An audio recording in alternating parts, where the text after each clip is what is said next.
Nous sommes assis à l'avant de la chaise, deux genoux à la largeur des épaules, un dos bien droit. Si vous avez envie, fermez les paupières, ça vous aide à vous concentrer. Les épaules très détendues, le regard à l'horizontale.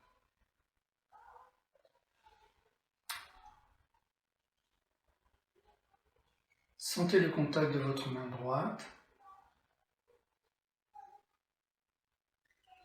Sentez la chaleur de la paume de la main.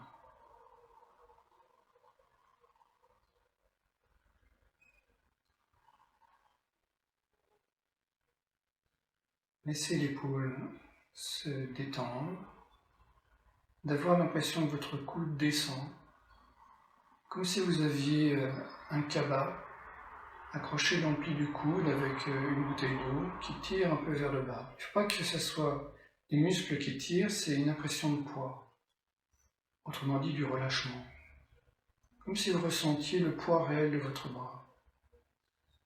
Et à ce moment-là, on sent que le poids du bras se répartit entre l'épaule et le contact de la main. La main devient plus lourde, vous sentez bien le contour des doigts, de la paume, et une impression de soudure. Comme si la matière de la main, comme une statue en pierre, était la même matière que la cuisse, qu'il n'y ait pas cette séparation avec le tissu. Plus l'épaule se détend, plus vous avez l'impression que votre bras se déplie et traverse en fait la cuisse.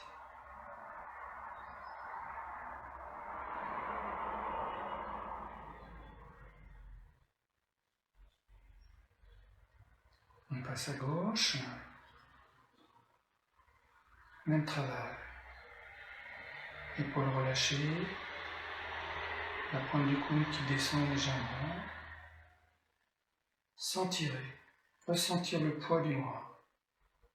Alors l'empreinte de la main paraît plus nette. La chaleur,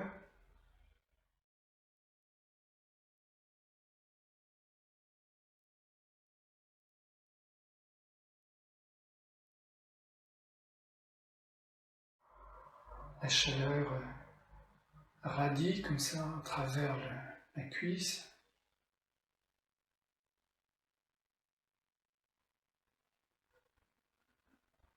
Placez la caméra dans la cuisse et tournez la caméra vers le plafond. Et mettez-vous dans la sensation de la cuisse et ressentez votre main gauche comme si c'était la main de votre voisin ou voisine. Une main étrangère qui s'est posée sur votre cuisse. Et ça, c'est la sensation de la cuisse. Évidemment, la sensation de la main est bien plus puissante.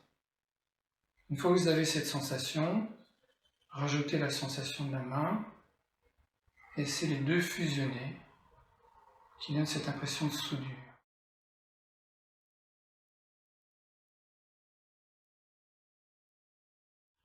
Puis on passe au contact des pieds. Contact du pied droit. Laissez l'intérieur de la cuisse se détendre. Le genou droit part un peu vers la droite. Le centre de gravité au niveau du pied passe du milieu du pied sur le bord extérieur, sans en faire trop. Donc ça s'arrête naturellement. La même chose, contact du pied gauche.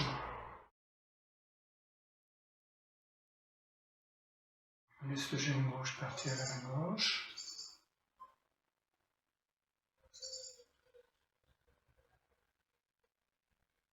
Parfait.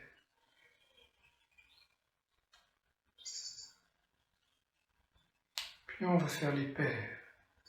Contact des deux pieds. Bien sentir le moulage du pied dans le sable.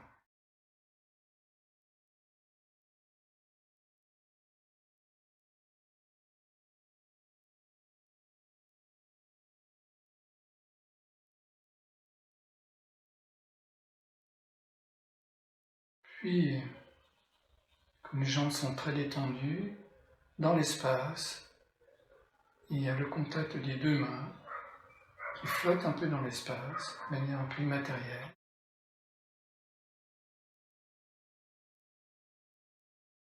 Chaleur, les épaules sont transparentes,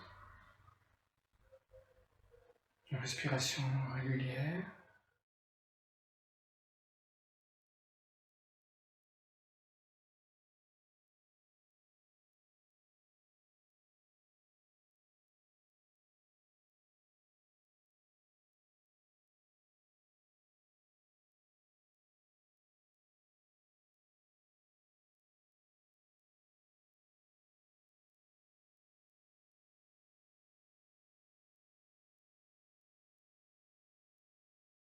Puis, le contact du bassin.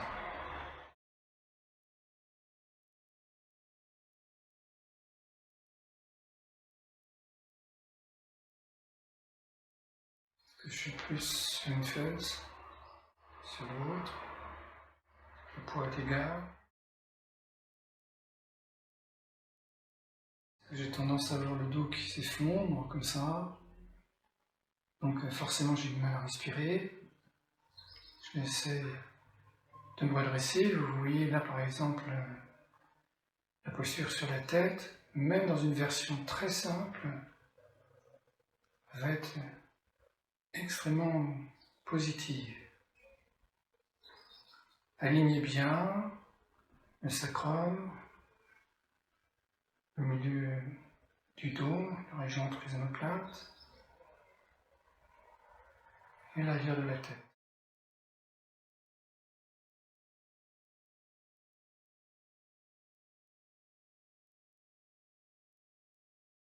Puis laissez de concert fonctionner les trois paires. Le taille des pieds, le taille des mains, le taille du bassin et de l'ischio. Respiration régulière.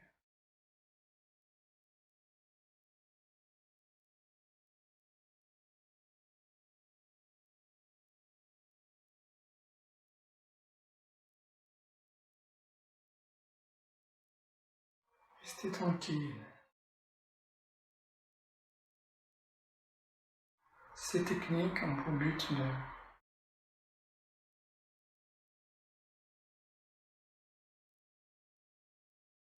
d'écouter le silence intérieur, d'être en contact avec le réel.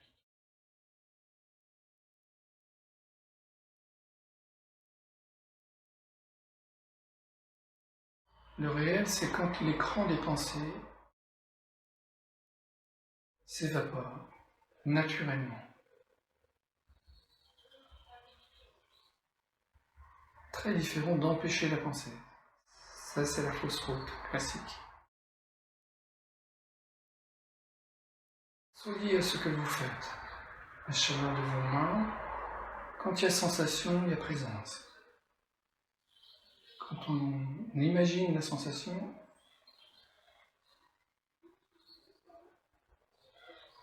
plus cette sensation est globale, plus l'exercice a de sens.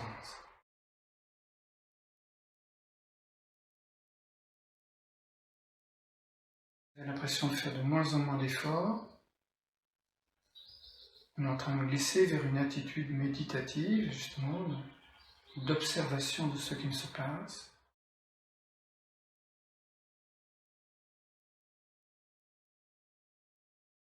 C'était une séance sur les équilibres, c'est vraiment une sorte d'équilibre intérieur.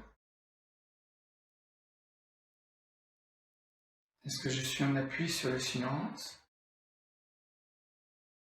Ou est-ce que mon équilibre s'effondre et je suis repris par le bavardage? La musique, la visualisation, toutes ces choses.